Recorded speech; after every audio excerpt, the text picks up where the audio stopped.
If you were a Palestinian living in the West Bank or Gaza, what would your view be of Israel? I would fight against Israel in order to achieve my liberty. How would you fight? How dirty? I would do everything in order to achieve my liberty, and that's it.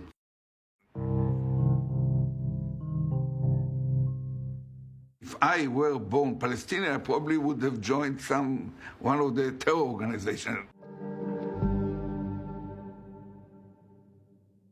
We are told that the idea of doing everything to avoid civilian casualties is a blunt lie. Straight lie. It's a hard statement to say about my own army, but it's the truth.